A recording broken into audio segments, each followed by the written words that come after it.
শ্ৰীমন্ত শংকৰদেৱ সংঘৰ ৯৩ সংখ্যক অধিৱেশনৰ আকৰ্ষণৰ কেন্দ্ৰবিন্দু চক্ৰবেহু। চক্ৰবেহুত বন্দী হাজাৰ হাজাৰ ভক্ত ওলোৱা বাট বিচাৰি হাহাকাৰ। অসমৰ অন্যতম আধ্যাত্মিক আৰু সৰ্ববৃহৎ অনুষ্ঠান শ্ৰীমন্ত শংকৰদেৱ সংঘৰ ৯৩ সংখ্যক অধিৱেশন উদুলি মুদুলি পৰিৱেশ ৰঙিয়াৰ মৰাণজান ভৈৰা হাতীখলা পথাৰৰ শ্ৰীমন্ত শংকৰদেৱ সমন্বয় ক্ষেত্ৰত অনুষ্ঠিত শ্ৰীমন্ত শংকৰদেৱ সংঘৰ ৯৩ সংখ্যক অধিৱেশনত উদুলি মুদুলি পৰিৱেশ। দ্বিতীয় দিনা লক্ষ লক্ষ ভকত বৈষ্ণৱৰ সমাহাৰ। জগতগুৰু মহাপ্ৰভু শ্ৰীমন্ত শংকৰদেৱৰ তত্ত্বদৰ্শনৰ ভেটিত সুপ্ৰতিষ্ঠিত উত্তৰ পূব ভাৰতৰ সৰ্ববৃহৎ আধ্যাত্মিক সামাজিক সাংস্কৃতিক গণতান্ত্ৰিক জাতীয় অনুষ্ঠান শ্ৰীমন্ত শংকৰদেৱ সংঘ।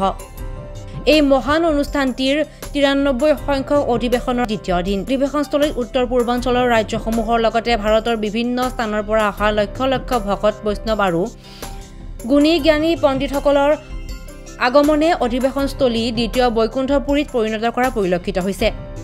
ইফালে নামঘৰত আই মাতৃসকলে নাম পৰিৱেশন কৰি এক আধ্যাত্মিক পৰিৱেশৰ সৃষ্টি কৰাও পৰিলক্ষিত হৈছে।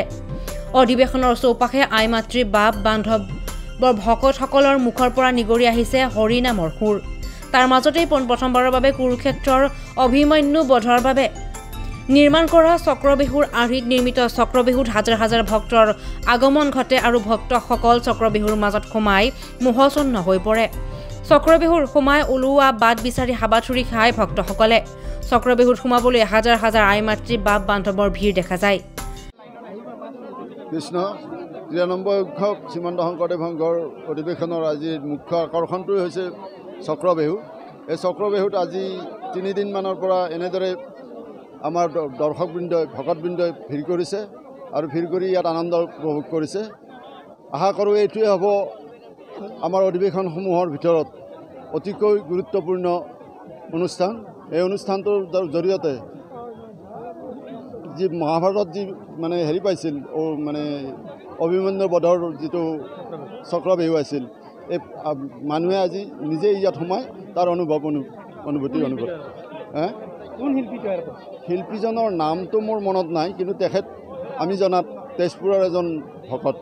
জয়গুৰু শংকৰ। আমি তিতাবৰ পৰা আহিছোঁ। তিতাবৰ পৰা আহি এই ৰঙিয়াৰ যি অধিৱেশন গুৰু সেৱাৰ উপলক্ষে উদযাপন কৰিলে, তাক অতিকে আমি নথৈ আনন্দিত হৈছোঁ। লগতে যি সপ্তৰথী অভিমন্যুক বধ কৰিছিলে এই চক্ৰবেহু, সেই চক্ৰবেহুত সোমাই চালোঁ। চক্ৰবেহু অতি উচ্চ মানদণ্ডৰে বনাইছে। তাত ফুৰি আমি অতিকে আনন্দিত হৈছোঁ আৰু শিল্পীসকললৈ পৰম আমি সেৱা জনাইছোঁ, যাতে ভৱিষ্যতে আৰু নতুন নতুন প্ৰকল্প আগবঢ়াই যায়। তেখেতসকলৰ গুৰু সেৱা ভকত সেৱাত ব্ৰতী নৰৈ তেৰা সমস্তই ঈশ্বৰ কৃষ্ণৰ চৰণ সেৱা কৰিবলৈ পায়। এয়াই জয়গুৰু শংকৰ কৃষ্ণ। কিমান সংখ্যক শ্ৰীমন্ত শংকৰদেৱ অধিৱেশন ৰঙিয়াত অনুষ্ঠিত হৈ ভাল লাগিছে। আৰু ইয়াত এতিয়া সোমাইছোঁ চক্ৰবেহুত হাজাৰ হাজাৰ মানুহ। ভৱিষ্যতে এনেকুৱা দেখা নাছিলোঁ। একচুৱেলি মই ২০০০ চনত ৰঙিয়াত হৈছিল, তেতিয়া ইমান মানুহ দেখা নাই আৰু ইমান সঁহাৰিও পোৱা নাছিলোঁ। এইবাৰ যিমান সঁহাৰি পাইছোঁ, আশা ৰাখিছোঁ অনুষ্ঠানটি সুন্দৰ হ'ব আৰু সাফল্যমণ্ডিত হ'ব বুলি মই ভাবিছোঁ। ধন্যবাদ। চক্ৰবেহু এইটোতে এতিয়া মই আগতে শুনিছিলোঁ, এতিয়া আজি নিজে ইয়াত সোমাইছোঁ, দেখা পাইছোঁ, ভাল লাগিছে, অনুভৱ ভালেই হ'ব। চক্ৰবেহুবিলাকতে হেৰিত পাইছিলোঁ, মহাভাৰত বা কীৰ্তন গীতাত এইবিলাকত পাইছিলোঁ। এতিয়া আজি নিজে ইয়াত সোমাব ওলাইছোঁ। আমি ধেমাজি জিলাৰ পৰা আহিছোঁ। চক্ৰবেহুত সোমাই বহুত ভাল লাগিলে। বহুত দূৰ দূৰণিৰ পৰা আহিছোঁ। বহুত ধুনীয়া লাগিলে চক্ৰবেহুত সোমাই, বহুত ভাল লাগিলে। কি কয় ৩ মিনিট লাগিছে। চক্ৰবেহুত ভালে লাগিছে। কিমান সময় লাগিলে? কিমান সময় মই চোৱা নহ'লা টাইমটো, 5 মিনিটমান লাগিছে আৰু। শংকৰ কলিতাৰ ৰিপৰ্ট DA 365।